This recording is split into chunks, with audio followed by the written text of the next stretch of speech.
Assalamualaikum warahmatullahi wabarakatuh. Perkenalkan nama saya Nadia Kuning Pisabila dari kelas AK401. Di sini saya akan mempresentasikan kerangka konseptual akuntansi sektor publik. Oke. Nah, jadi di sini ada pengertian akuntansi sektor publik.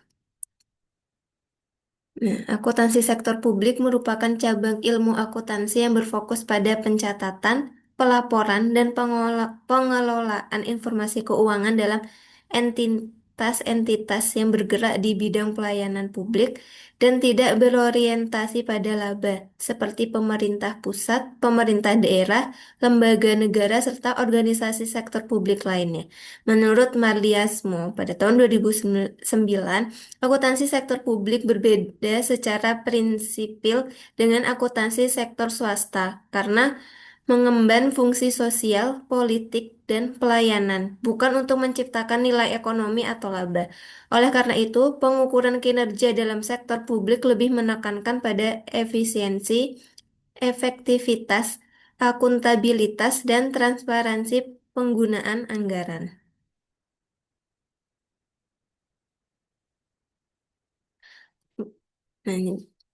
Nah, kerangka konseptual akuntansi adalah landasan teoritis yang digunakan sebagai pedoman dalam merancang, mengembangkan, dan menerapkan standar akuntansi, serta dalam menafsirkan masalah akuntansi yang belum diatur secara eksplisit oleh standar. Menurut Dewi, pada tahun 2016, kerangka konseptual berfungsi sebagai sistem nilai dan prinsip dasar yang menjamin konsistensi dan koherensi penyusunan laporan keuangan. Dalam sektor publik, kerangka konseptual bukan hanya alat teknis, tetapi juga alat formatif yang memperjelas hubungan antara pelaporan keuangan dan prinsip-prinsip tata kelola pemerintah yang baik, yaitu good governance. Nah, di Indonesia, kerangka konseptual akuntansi sektor publik pertama kali diatur secara resmi melalui peraturan pemerintah itu nomor 24 tahun 2005 tentang standar akuntansi pemerintahan atau SAP yang kemudian diperbaharui melalui PP Peraturan Perundang-undangan Nomor 71 Tahun 2010. Nah, kerangka ini mengatur elemen-elemen penting dalam pelaporan keuangan, antara lain tujuan pelaporan, karakteristik kualitatif informasi, penggunaan laporan, identitas pelaporan, asumsi dasar, prinsip-prinsip pelaporan, hingga kendala informasi. Dan ini ada juga tujuan dan fungsi kerangka konseptual. Itu tujuan utama dirumuskannya kerangka konseptual dalam akuntansi sektor publik adalah untuk memberikan panduan umum bagi penyusun standar, penyusunan laporan keuangan, auditor, dan pengguna laporan keuangan dalam memahami dan menyusun informasi keuangan secara sistematis dan konsisten. Menurut Statement of Governmental Accounting, konsep nomor 1 yang diterbitkan oleh Governmental Accounting Standard Board atau katanya GASB di Amerika Serikat, tujuan pelaporan keuangan sektor publik adalah untuk menyediakan informasi yang berguna dalam menilai akuntabilitas dan membuat keputusan ekonomi, sosial, dan politik.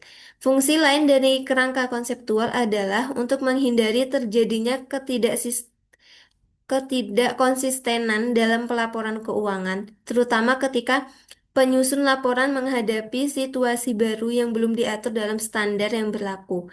Nah, kerangka ini juga menjadi acuan ketika terjadi perubahan kebijakan akuntansi agar tetap berada dalam koridor konsep dasar yang dapat dipertanggungjawabkan secara ilmiah dan praktis. Kemudian ada komponen kerangka konseptual akuntansi pemerintah. Nah, komponen kerangka konseptual akuntansi pemerintahan itu, nah menurut Kieso et al. Pada tahun 2012, komponen utama dari kerangka konseptual terdiri dari 6 aspek fundamental, yaitu yang pertama, tujuan laporan keuangan, karakteristik kualitatif informasi, elemen-elemen laporan keuangan, pengakuan dan pengukuran, asumsi dasar, dan kendala informasi akuntansi. Itu keenam aspek fundamentalnya. Nah, dalam konteks Indonesia berdasarkan SAP, kerangka konseptual akuntansi pemerintahan juga mencakup prinsip substansi mengungguli bentuk, prinsip nilai historis, prinsip konsistensi, prinsip periodisitas, hingga prinsip penyajian wajar, penekanan pada akuntabilitas dan intergenerational equity menjadi ciri khas dari kerangka sektor publik yang tidak dijumpai dalam kerangka sektor privat. Karakteristik kualitatif yang ditetapkan dalam kerangka ini seperti relevansi, andal, dapat dibandingkan, dan dapat dipahami juga merupakan elemen kunci yang membedakan informasi akuntansi publik dari informasi keuangan komersial. Keempat, karakteristik tersebut bersifat normatif dan menjadi pedoman etis bagi penyusun laporan keuangan dalam menyajikan data yang sahih, netral, dan bermakna. Nah, kemudian ada penerapan dual basis, yaitu kas dan akrual. Itu salah satu karakteristik yang menonjol dari kerangka konseptual akuntansi sektor publik di Indonesia adalah penerapan dual basis, yaitu penggunaan basis kas dan laporan realisasi anggaran atau LRA, dan basis akrual dalam penyusunan neraca serta laporan keuangan lainnya. Menurut Susanto dan Nugroho pada tahun 2015, penerapan dual basis ini merupakan hasil kompromi antara keterbatasan sistem yang ada dan keinginan untuk menuju sistem akuntansi aktual penuh sebagaimana yang diajukan oleh International Public Sector Accounting Standard atau IPSAS. Nah, basis kas lebih mudah diterapkan karena hanya mencatat transaksi yang melibatkan arus kas, sedangkan basis akrual mencatat seluruh hak dan kewajiban meskipun belum melibatkan arus kas. Nah, jadi kombinasi ini dirancang untuk memberikan gambaran yang komprehensif tentang kondisi keuangan dan kinerja fiskal pemerintah. Nah, kemudian ada hierarki sumber acuan dalam akuntansi sektor publik. Di kerangka konseptual dalam sistem akuntansi sektor publik Indonesia ditempatkan dalam suatu hierarki prinsip akuntansi yang berlaku umum, yang terdiri dari tiga tingkatan, yaitu tingkat pertama SAP dan interpretasi SAP. Yang tingkat kedua eh, buletin teknis, pedoman teknis, serta simpulan riset. Dan tingkatan yang ketiga, praktik konvensi, artikel, dan pendapat-pendapat ahli. Jadi kerangka konseptual mendasari seluruh tingkatan ini dan memberikan jaminan adanya koherensi antar standar dan praktik. Nah, jadi menurut Bastian pada tahun 2006, struktur hierarkis ini penting untuk menjaga kesatuan sistem pelaporan keuangan pemerintah dan memberikan arah yang jelas dalam menghadapi isu-isu kompleks yang tidak selalu dapat diselesaikan secara normatif. Kemudian ada kendala dan tantangan dalam implementasi ini. Jadi beberapa kendala utama dalam penerapan kerangka konseptual antara lain yaitu keterbatasan pemahaman teknis dari aparatur pelaksana, infrastruktur sistem informasi akuntansi yang belum merata, hingga kesenjangan antara kebijakan nasional dengan politik di tingkat daerah. Jadi menurut Setianingrum dan Sari pada tahun 2020, belum semua entitas pelapor di daerah memiliki kemampuan untuk mengimplementasikan basis akrual secara penuh. Padahal hal tersebut merupakan bagian dari tuntunan reformasi keuangan publik. Jadi belum semua daerah memiliki kemampuan tersebut. Nah, di sisi lain, pertimbangan biaya dan manfaat juga menjadi tantangan utama, terutama dalam menyediakan informasi yang sangat kompleks. Tidak semua informasi yang relevan dapat disajikan apabila biaya penyusunan terlalu tinggi. Nah, jadi disinilah pentingnya prinsip materialitas dan keseimbangan karakteristik kualitatif informasi untuk menghindari pemborosan dan tetap menjaga akuntabilitas informasi. Dan ada kontribusi terhadap tata kelola pemerintah. Itu kerangka konseptual akuntansi sektor publik memiliki peran yang sangat signifikan dalam mendukung pencapaian tata kelola pemerintah yang baik. Itu bisa disebut good governance governance. Dengan pelaporan keuangan yang berdasarkan pada prinsip-prinsip yang konsisten dan dapat dipertanggungjawabkan, maka pengambilan keputusan publik dapat dilakukan secara lebih rasional dan berbasis data. Nah, menurut UNDP pada tahun 2007, good governance menuntut transparansi, partisipasi, responsivitas, dan akuntabilitas. Semua nilai tersebut sangat mungkin diwujudkan melalui sistem pelaporan keuangan yang didasarkan pada kerangka konseptual yang kuat. Oleh karena itu, penguatan kerangka ini akan memberikan efek sistemik terhadap perbaikan manajemen keuangan, peningkatan kepercayaan publik, dan aktivitas kebijakan fiskal.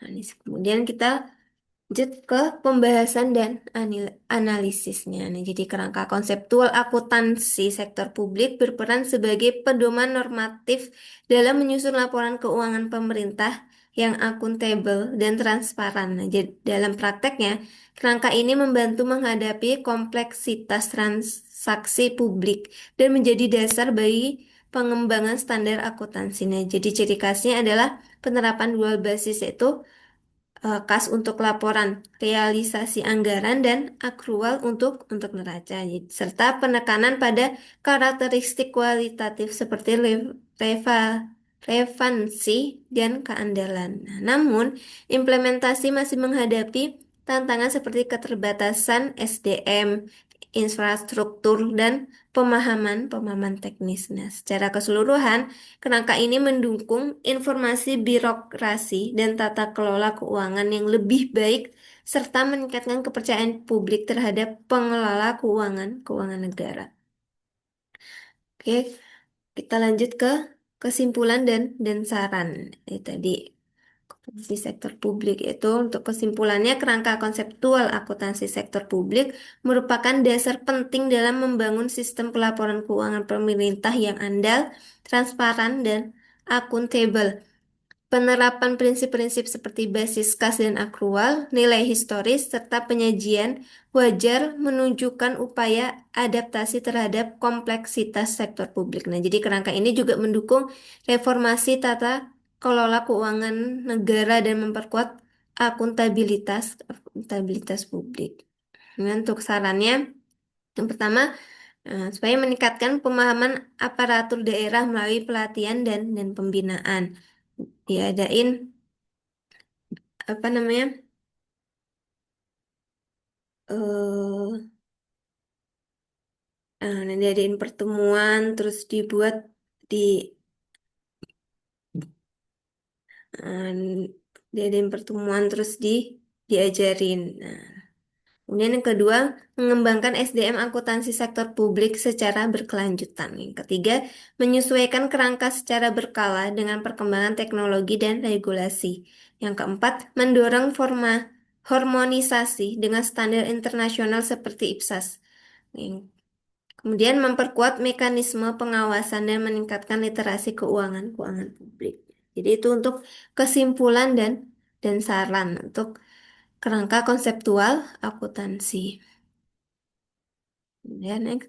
Nah, cukup sekian presentasi dari saya. Banyak kekurangannya, banyak kesalahan kata. Saya mohon maaf yang sebesar-besarnya. Assalamualaikum warahmatullahi wabarakatuh.